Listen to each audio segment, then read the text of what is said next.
ये कथा है भगवान विष्णु के परम भक्त पोपाबाई की। पोपाबाई अपने भाइयों के साथ एक छोटे से गांव में रहती थी। बचपन से ही उनके स्वभाव में भगवान विष्णु की पूजा, व्रत और भक्ति रची बसी थी। सांसारिक बंधन उन्हें कभी आकर्षित नहीं कर पाए। भाइयों और भाभी ने कई बार उनसे विवाह करने के लिए कहा। उन्होंने समझाया, बहन तुम हमारे साथ सदा तो नहीं रह सकती। अच्छे अच्छे घरों से रिश्ते आ रहे हैं, विवाह कर लोगी तो हमारी भी जिम्मेदारी पूरी हो जाएगी।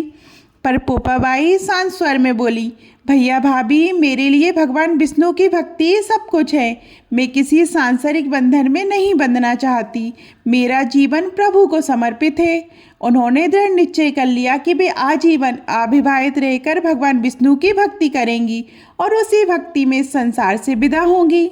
इसके बाद पोपाबाई गांव के बाहर एक छोटी सी झोपड़ी बनाकर रहने लगी। गांव के लोग पूछने लगे, तुम यहाँ अकेली क्यों रहने लगी हो?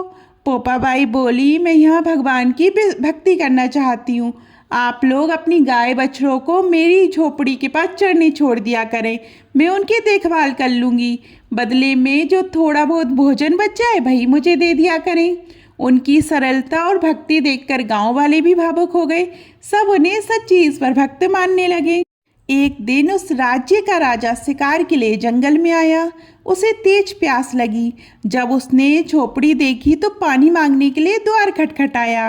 अंदर से जब पोपाबाई की मधुर आवाज आई तो राजा मोहित हो गया। उसने झोपड़ी में प्रवेश किया और अपने अहंकार में आकर पोपाबाई को जबरन उठाकर महल ले गया। दरबार में पहुंचकर पोपाबाई क्रोधित होकर बोली, राजा तुम मुझे कभी प्राप्त नहीं कर सकोगे। मैं तुम्हें श्राप देती हूँ, तुम्हारा राजपाट नष्ट हो जाएगा। राजा को चेतावनी का आभास हुआ। उसकी रानियों ने भी समझाया, महाराज ये साधारण स्त्री नहीं है, ये भगवान विष्णु की परम भक्त है। यदि इसे क्षति पहुंची तो पूरा राज्य नष्ट हो जाएगा। राजा डर गया और उन्हें वापस छोड़ने निकल पड़ा। पर मार्ग में उसका घमंड समाप्त नहीं हुआ। वह नदी में गिरकर डूब गया। भगवान ने स्वयं उसके पापों का दंड दे दिया। पोपाबाई ने आकाश की ओर देखकर कहा, हे प्रभु, एक पराये पुरुष ने मेरे सतीत्व को नष्ट करने का प्रयास किया। अब मैं संसार में नहीं रहना चाहती। उन्होंने अपनी इच्छा शक्ति से अपने प्राण त्याग दिए। जब पोपाबाई की आत्मा धर्मराज के पास पहुंची तो उन्होंने उनका आदर किया।